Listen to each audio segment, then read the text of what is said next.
मी दीपा. स्वागत आहे तुमचं दीपास ब्लॉगमध्ये. कशा आहात मंडळी? मजेत ना? मजेतच असायला हवं. तर बघा, आमच्याकडे सकाळीच पावसाने सुरुवात केलेली आहे आणि पाऊस हा साधासुद्धा नाही, खूप मोठा मुसळधार पाऊस आहे. मोबाईलमध्ये जरी दिसत नसेल तरी सुद्धा खूप मोठा पाऊस आहे. तर चला मग आता आम्ही सासू सुना मिळून आज आम्ही कापण्या बनवणार आहात. आषाढी स्पेशल कापण्या. तर इकडं आता बडशोप घेत आहेत, गुळ त्या फोडत आहेत आणि इकडं बघू आता मग मी बडशोप भाजते. बडशोप, त्याच्यामध्ये विलायची आणि जायफळ, तर तिन्ही आपण एकत्र करून मंद गॅसवरती भाजून भाजून घेते. आखाड ही परंपरा आपली वडिलोपचारित चालत आलेली आहे, तरीही ती आपण जपली पाहिजे, जेणेकरून आपली पुढची पिढी ही परंपरा जपतील व ती लुप्त पावणार नाही. म्हणून आपण प्रत्येक महिन्यातील छोटे मोठे सण साजरे केले पाहिजे. आपलं बघून तर आपली पुढची पिढी शिकेल.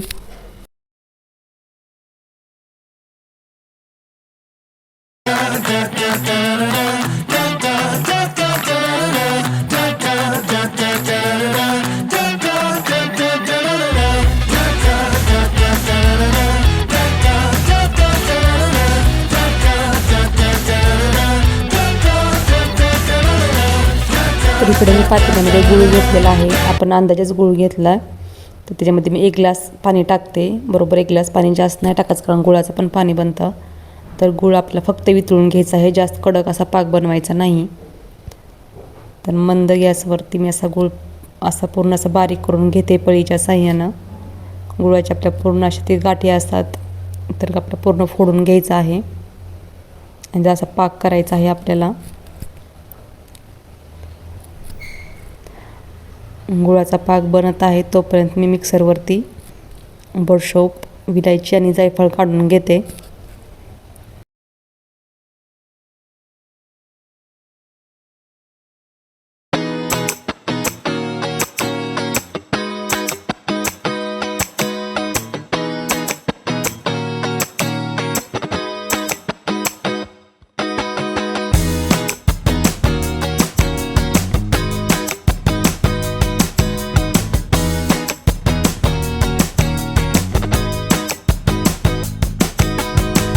गॅस बंद केलेला आहे. तर आता ह्याच्यामध्ये मी गव्हाचं पीठ घेतलेलं आहे. गव्हाचं पीठ 3 वाट्या घेतलेलं आहे आणि त्याच्यामध्ये अर्धी वाटी मी बेसन पीठ टाकलेलं आहे आणि चवीपुरतं आपल्याला मीठ टाकायचं आहे थोडंसं. आपण आपल्या अंदाजाप्रमाणेच घेऊ शकतात सगळं. तुमच्या गोड जसं काय पाहिजे, असं जास्त कमी तुमच्या अंदाजाप्रमाणेच. मी पण सगळीकडे अंदाजेच घेतलेला आहे, आपल्या जेवढं लागेल तेवढंच मी घेतलेलं आहे. तर पूर्ण मिक्स करून तर त्या पिठामध्ये मी विलायची, जायफळ आणि बडशोप बारीक पावडर केलेली आहे ते टाकून घेते आणि पूर्ण एकदा मिक्स करून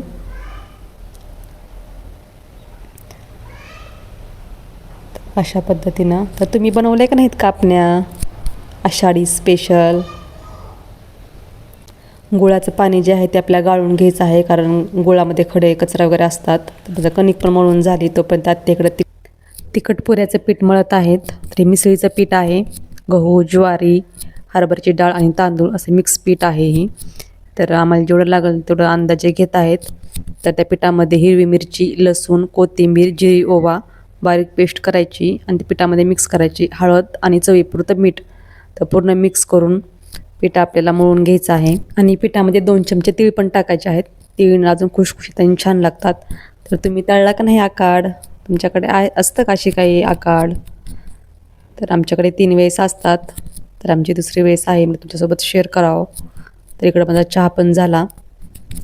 तर 5 वाजले होते, सगळ्यांसाठी चहा ठेवला. इकडं कुकर पण लावून घेतलं.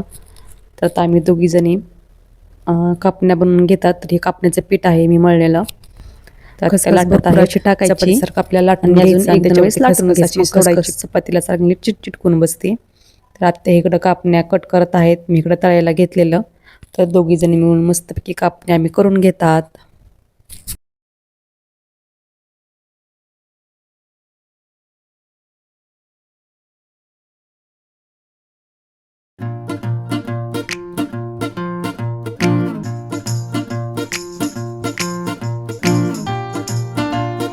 तर सुरुवातीला आपल्याला पूर्ण तेल गरम करून घ्यायचं आहे आणि फुल गॅसवरती आपल्या कापण्या तळून घ्यायच्यात. यात त्यांना दाखवत होते कापण्या तळल्या का नाही, तर तळल्यात म्हणल्या. आणि इकडं बघा, तर आमच्या कापण्या पण तळत होत आलेल्या आहेत. तर त्या तिखट पुऱ्या बनवत्यात.